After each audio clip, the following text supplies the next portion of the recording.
ഹരിഹരൻ സാറിന്റെ കൂടെയുള്ള ഒരു എക്സ്പീരിയൻസ് എങ്ങനെ ഉണ്ടായിരുന്നു? അത് ഭയങ്കര രസമാണ്. കല്യാണം കഴിഞ്ഞ സമയത്ത് അതിന് മുമ്പാണ് മുരളി, ഞാൻ പറഞ്ഞില്ലേ ഇവരുടെയൊക്കെ പ്രോഗ്രാമിന് വേണ്ടി സാർക്ക് ഇൻവിറ്റേഷനൊക്കെ കൊടുത്തിരുന്നു. ജീവിതത്തിൽ അന്ന് ഞാൻ ഹരിഹരൻ സാറോടൊപ്പം പാടിയിട്ടില്ല കേട്ടോ. എനിക്ക് സാറ് ഞാൻ കണ്ടിട്ടുമില്ല.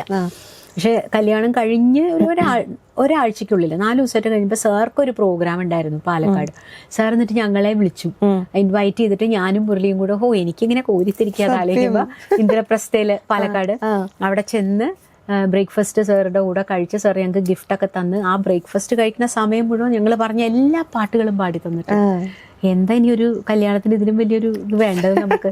ഞാൻ മുരളിയോട് പറയും, ഞാൻ അത്രയും ഗ്രേറ്റ്ഫുൾ ആണ്. എന്ത് പ്ലേ ബാക്ക് സിംഗറാന്ന് പറഞ്ഞിട്ടും കാര്യമില്ല, ഞാൻ ഹരിഹരൻ സാറൊപ്പം അന്ന് പാടിയിരുന്നില്ല. പക്ഷെ അതിനുശേഷം മാതൃഭൂമിയുടെ ഒരു പ്രോഗ്രാമിന് സാറുടെ ഒപ്പം ഞാൻ സ്റ്റേജ് പ്രോഗ്രാം ചെയ്തിരുന്നു. അന്ന് പേടിച്ച് പറിച്ചിട്ട് സാറെ അടുത്ത് വന്നിട്ട് പുറത്ത് ടാപ്പ് ചെയ്തു, ചേരാവണ്ട നന്നായി പാടിക്കോളൂ എന്ന് പറഞ്ഞു. പക്ഷെ അന്ന് ഞാൻ സാറെ കണ്ടപ്പോൾ ഈ പാട്ടിന്റെ കാര്യം പറഞ്ഞു. അതിന് മുന്നേ പാടിയതാണ് ഈ പാട്ട്.